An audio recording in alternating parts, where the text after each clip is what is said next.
Good morning, students. After a long vacation, we are back to our studies, and with this, we begin our sixth chapter in our social studies, which is Democratic Republic of Congo. First, to begin with, you will have to take world map and mark the Democratic Republic of the Congo in your outline map. And this Democratic Republic of Congo, it lies in the equatorial regions. Okay, so now let's begin with this state, with this country. We'll first go through its location. You know, the location of Democratic Republic of Congo, which is shortly been known as DRC. Earlier, it was called as Zaire, and it has been located in Central Africa. The equator passes through the northern part of this country. It is surrounded by 9 countries. जो DRC country है ये equatorial region के पास है and this is in central Africa and इसके इर्द गिर्द 9 countries surrounded है. First one is Congo in the west, central Africa republic and Sudan in the north, Uganda, Rwanda, Burundi, and Tanzania in the east, Zambia and Angola in south. So with this, all the four sides of this country is been surrounded by 9 other countries, and its earlier name was Zaire. You know which river flows in this country? It's Congo River, and that is why this country is also been named as Democratic Republic of Congo. यहाँ की major river है Congo river, इसलिए इस country का नाम पहले ज़ैर था और अब डेमोक्रेटिक रिपब्लिक ऑफ कॉन्गो नाम रखा गया है. Congo is a big and important river. जैसा कि मैंने अभी आपको बताया कि कॉन्गो बहुत बड़ा रिवर है जो इस डीआरसी के बेसिन में फाइंड होता है, बीचों बीच बहती है नदी. और कॉन्गो रिवर वर्ल्ड की सेकेंड लार्जेस्ट रिवर है अफ्रीका में. Sorry, it is not the world second largest, but it is the second largest longest river in Africa. And this river basin is a vast low lying area. और यहाँ पर mostly highway of Central Africa is been populated mostly near around the Congo River. Congo River basin is surrounded by mountains and plateaus. इसके इर्द गिर्द में mountains and plateaus है. अब कुछ माउंटेन्स के नाम है रूवेंजोरी माउंटेन जो नॉर्थ ईस्टर्न साइड पे है, and Margherita mount. It is the highest peak in this mountain. The country has 4 major lakes. इस कंट्री में 4 बड़े लेक्स हैं. उनके नाम है Albert, Kivu, Edward and Tanganyika. ये 4 मेजर लेक्स हैं. ये रिवर्स ये अटलांटिक ओशन के पास मतांदी के पास एंटर करते हैं और ये एक इम्पॉर्टेंट पोर्ट फॉर्म करते हैं इस डीआरसी के लिए. कांसासा कैपिटल सिटी है डीआरसी का. So this location is been clear. That means DRC is been surrounded by 9 other countries from north, south, east and west. The major river and the important big river is Congo, which is the second largest river flowing in Congo and the major highway of Central Africa, which has been highly and densely populated. There are mountains, Ruwenzori mountain in the northeastern side and Margarita is the highest mountain peak. In this mountain, there are four major lakes: Albert, Kivu, Edward, and Tanganyika. And the river enters the Atlantic Ocean near Matandi, which is the important port of the country. Kansasa is the capital of Democratic Republic, and the earlier name of DRC is Zaire. Okay. Now come to the climate. Climate of this country is, since it lies in the equatorial region, so the climate is very hot throughout the year. This is due to the evaporation of water due to the high temperature during the day and makes the humidity very high. This causes clouds to build up by the afternoon and rain comes down by evening. This happens almost every day, making the region one of the wettest regions in the world. And some parts of the DRC, especially in the south, it does not rain so much. While the summer is hot and wet, the winter is cool and dry. DRC क्योंकि equatorial region में find है, situated है, इसलिए यहाँ पर साल भर बहुत गर्मी होती है। और क्योंकि गर्मी होने की वजह से जितना लैंड वाटर है वो सब इवेपोरेट होता है दिन में कड़ी धूप लगने की वजह से। और जब तक दोपहर होती है वो सारे वाटर वेपर्स आसमान में जाके क्लाउड्स फॉर्म होते रहते हैं और शाम होते होते ये ज़ोरदार बरसात का रूप ले लेते हैं। और ये प्रोसेस वहाँ पे हर रोज़ होता है। इसीलिए DRC को वर्ल्ड का वेटेस्ट रीजन कहा गया है, गीला नम मॉइस्चर वाला इलाका कहा गया है। बट ऐसा नहीं है कि DRC के सारे हिस्सों में बरसात होती है। DRC के कुछ हिस्से भी ऐसे हैं, सदर्न पार्ट, जहाँ पे गर्मियों में बहुत गर्मी होती है और ठंडियों में बहुत ठंडी होती है। लेकिन गर्मियों में गीलापन भी होता है क्योंकि इवापोरेशन होता है, एंड ठंडियों में एटमॉस्फेयर ड्राई भी होता है क्योंकि इवेपोरेशन नहीं होता, मॉइस्चर नहीं होती एयर में। Okay, now come to our next heading, that is vegetation. Vegetation, such climate helps in the growth of thick forest with tall trees. यहाँ पर ट्रीज जो होते हैं बहुत लंबे होते हैं क्योंकि इन्हें रेगुलर वाटर मिलता है और रेगुलर मॉइस्चर बनी रहती है। और ये जो इनके शेप्स होते हैं हमारे रेगुलर शेप से काफ़ी डिफरेंट होते हैं ट्रीज़। हमारे ट्रीज़ एकदम घने होते हैं, नीचे से इनके स्टेम्स निकलते हैं। If you can go through the mountainous area you can C that conical shaped trees have been formed, but in DRC you can see that canopy is type trees have been formed, like you can see in your figure, जैसे कि नीचे से आपको डंठल दिख रही है और ऊपर एक छत की तरह प्लेन रूफ की तरह ये ट्री फॉर्म हो रहा है। This is known as canopy, and this canopy it prevents the sunlight from reaching the ground. इसलिए therefore Congo is sometimes called the heart of darkness, क्योंकि ये कैनोपी टाइप ट्रीज होते हैं यहाँ पर, तो ये सनलाइट को नीचे धरती पे पहुँचने नहीं देते हैं और ये काफ़ी ऊंचे ऊंचे होते हैं। और यहाँ पे नमी की वजह से बहुत सारे फॉरेस्ट फॉर्म होते हैं, इसीलिए जहाँ फॉरेस्ट होती है वहाँ पर हमेशा ज़्यादातर अंधकार होता है, अंधेरा होता है। इसीलिए कॉन्गो रीजन को हम हार्ट ऑफ डार्कनेस भी कहते हैं। In the southern part of DRC the climate is not so hot and wet and different in vegetation to.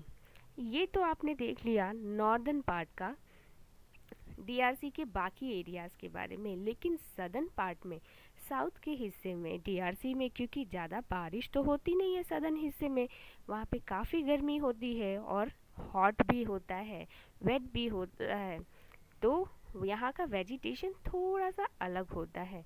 मतलब यहाँ पे फॉरेस्ट घने नहीं होते हैं, यहाँ पे ग्रासलैंड्स होते हैं और कुछ ट्रीज़ होते हैं जो स्कैटर्ड होते हैं, मतलब थोड़े ज़्यादा डिस्टेंस पे होते हैं, और ओपन ग्रासलैंड्स होते हैं जिन्हें हम सवाना कहते हैं। आप अपने फिगर में देख सकते हो कि यहाँ पे जंगल नहीं है, काफ़ी दूर दूर पे पेड़ हैं, और कुछ पेड़ काफ़ी बड़े हैं, कुछ काफ़ी छोटे हैं। कई जगहों पर आप देख सकते हो अपने फिगर में कि खाली लैंड एरिया दिख रही है जहाँ पे जानवर घास खा रहे हैं। तो this is known as savanna. The forest in this region remain green almost throughout the year, and this is therefore known as evergreen forest.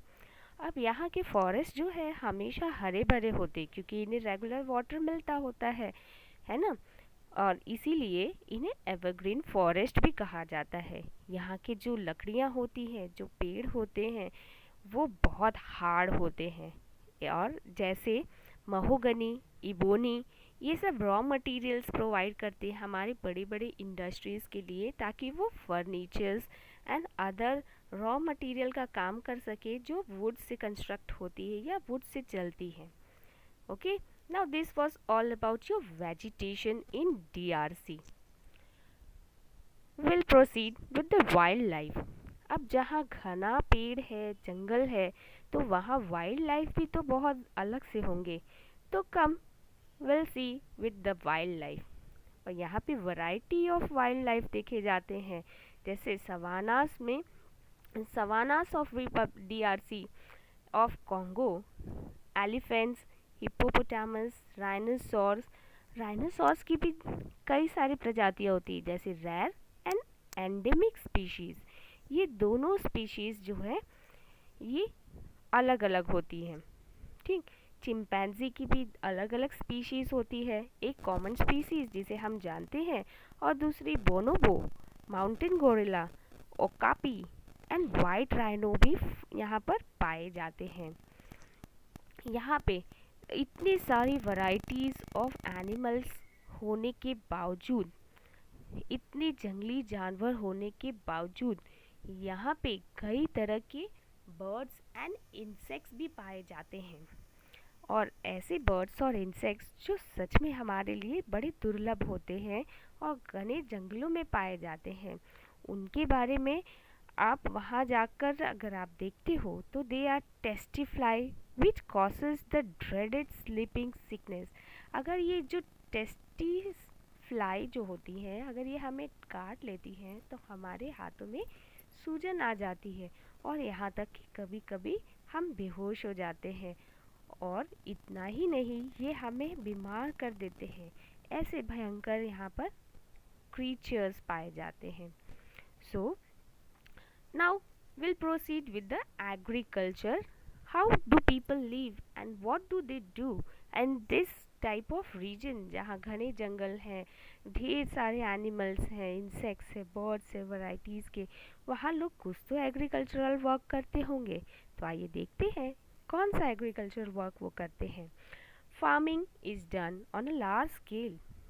Okay, यहाँ पर फार्मिंग की जाती है किन क्रॉप्स की? राइस, कॉटन, ग्राउंडनट जिसे हम मूंगफली के नाम से जानते हैं, coffee, rubber, cocoa, tobacco, palms and cultivated cassava and banana. अब what is this cassava?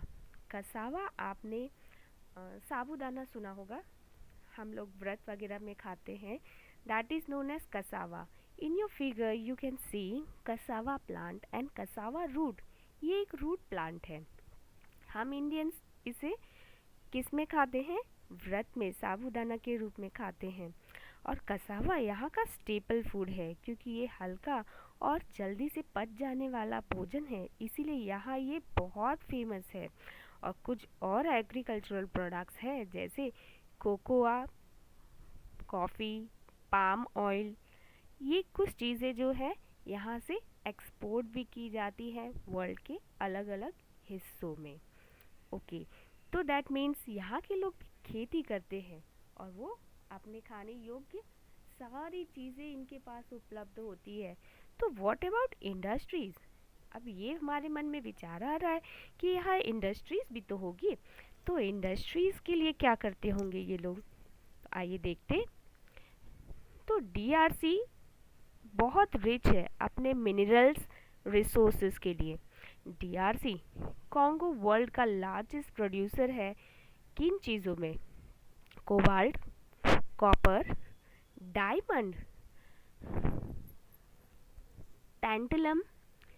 Tantalum एक तरह का फैब्रिक है जो फैब्रिकेशन ऑफ इलेक्ट्रॉनिक कंप्यूटर्स जैसे आपके कंपोनेंट्स कंप्यूटर्स में यूज़ होते हैं, मोबाइल फ़ोन्स में आप देख सकते हो पतले पतले तार्स होते हैं that is been provided and the raw material is been provided from DRC and cobalt, copper, gold, uranium, silver, ये भी कुछ इंडस्ट्रीज़ को रॉ मटेरियल्स प्रोवाइड करते हैं। ये खुद कोई इंडस्ट्रीज़ नहीं चलाते हैं लेकिन ये खुद रॉ मटेरियल्स प्रोवाइड करते हैं। यहाँ की गवर्नमेंट यहाँ के रिसोर्सेज को यहाँ पे डेवलप करने की कोशिश कर रही है ताकि यहाँ के रॉ मटेरियल्स को यहीं पे यूज़ किया जाए और यहीं से मैन्युफैक्चरिंग की जाए।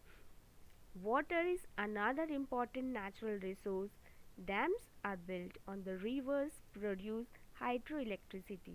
यहाँ के लोगों को इलेक्ट्रिसिटी डैम्स के ज़रिए वाटर्स पे बड़े बड़े डैम्स बनाकर हाइड्रो इलेक्ट्रिसिटी प्रोड्यूस करके इन्हें इलेक्ट्रिक सप्लाई दी जाती है ना?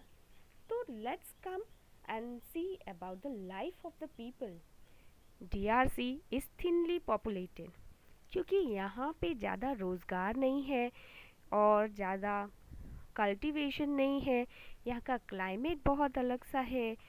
तो यहाँ पे हम जैसे अभी हमने पढ़ा कि यहाँ पे बहुत लोग ज़्यादा तो रहते नहीं होंगे, तो ये DRC में बहुत कम लोग रहते हैं और जो लोग रहते हैं उनकी लाइफ काफ़ी डिफ़िकल्ट होती है लेकिन वो अपने आप को मैनेज करते हैं यहाँ रहने के लिए। Most of the people live in the villages, in the highlands, in the east and along the rivers. अब ज़्यादातर लोग गांव में रहते हैं और पहाड़ी ओड़ी के पास रहते हैं और ये रिवर्स के पास लोकेट होना ज़्यादा पसंद करते हैं क्योंकि इन्हें पानी मेन सोर्स है। और इनमें से ज़्यादातर लोग बंटू निग्रोस भाषा बोलते हैं। ये this is Bantu is a speaking language for negroes. They follow the traditional life style in the village. इनकी लाइफ स्टाइल जो होती है बड़ी ट्रेडिशनल होती है क्योंकि यहाँ गर्मी और नमी बहुत ज़्यादा है तो ये बहुत लिमिटेड कपड़े पहनते हैं और ये अपनी लाइफ में हम हर कोई अपनी लाइफ को एंजॉय करता है, म्यूज़िक, डांस, मूवीज़। तो ये अपनी लाइफ कैसे एंजॉय करते हैं? म्यूज़िक और डांस से। ये अपने folk dances and folk music से एंजॉय करते हैं। सिटी के जो लोग हैं वहाँ पे मॉडर्न कपड़े पहनते हैं लेकिन गांव के लोग जो है वो अपने ट्रेडिशनल ड्रेसेस ही पहनते हैं। और लगभग 30% लोग जो है वो सिटी में रहते हैं, बाकी 70% लोग जो है गांव में रहते हैं। और नॉर्दर्न पार्ट जो है DRC के वो मोस्टली वेल नोन है पिग्मीज के नाम से। ठीक है, वेस्ट नॉर्दर्न पार्ट के जो लोग हैं DRC के उन्हें पिग्मीज के नाम से संबोधित किया जाता है, जाना जाता है। इनकी हाइट बहुत कम होती है और इनके जो घर होते हैं, हट्स होते हैं, काफ़ी स्मॉल होते हैं लेकिन इनके पास एक खासियत होती है, ये बहुत अच्छे शिकारी होते हैं। अब ये क्रिश्चियनिटी रिलीजन को फॉलो करते हैं और ये चर्च में जाते हैं क्योंकि क्रिश्चियनिटी को फॉलो करते हैं तो जाहिर सी बात है कि ये प्रेयर करने के लिए चर्च में ही जाते होंगे। इसीलिए यहाँ के लार्जेस्ट कम्युनिटी है क्रिश्चियन लोगों की। अब जब ये आते जाते हैं तो ये कैसे आते जाते हैं, इनके पास मीन्स ऑफ ट्रांसपोर्ट क्या अवेलेबल है? हमारे मन में ये ख्याल आता है क्योंकि ये विलेज को बिलोंग करते हैं तो हमें भूलना नहीं चाहिए कि हम विलेज में बिलोंग करते हैं लेकिन फिर भी हम मॉडर्नाइज हैं।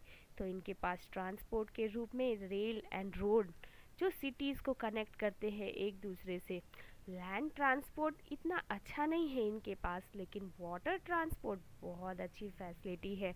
इनके मेजर मीन्स ऑफ ट्रांसपोर्ट है वाटर ट्रांसपोर्ट।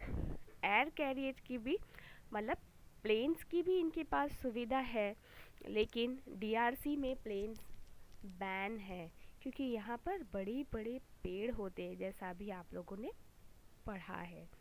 और European Union airports by the European Commission due to inadequate safety major.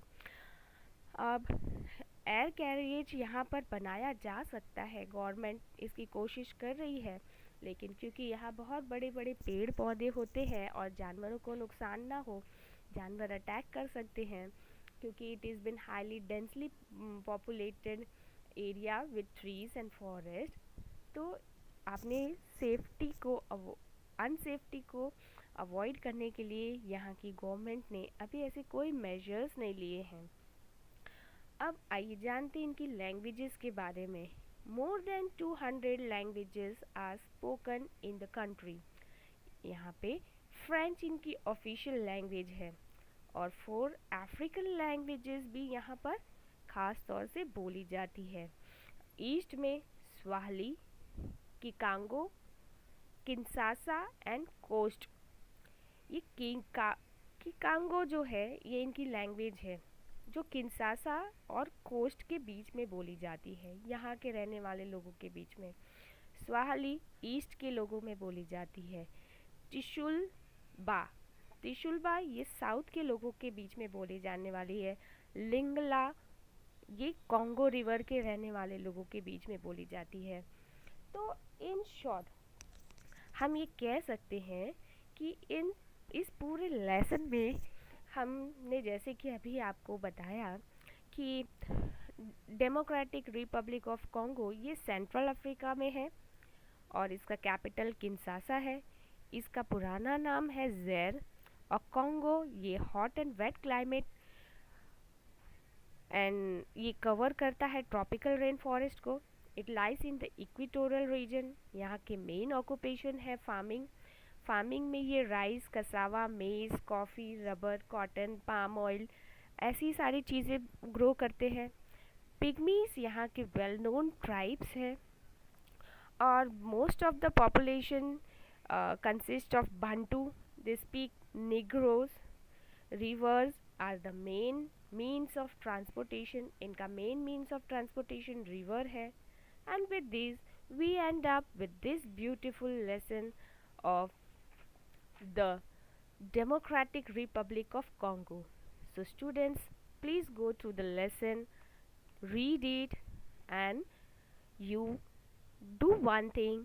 You collect the map from the market and do the marking work of this beautiful country. Okay, with this we end up with our lesson 6 in social. Thank you.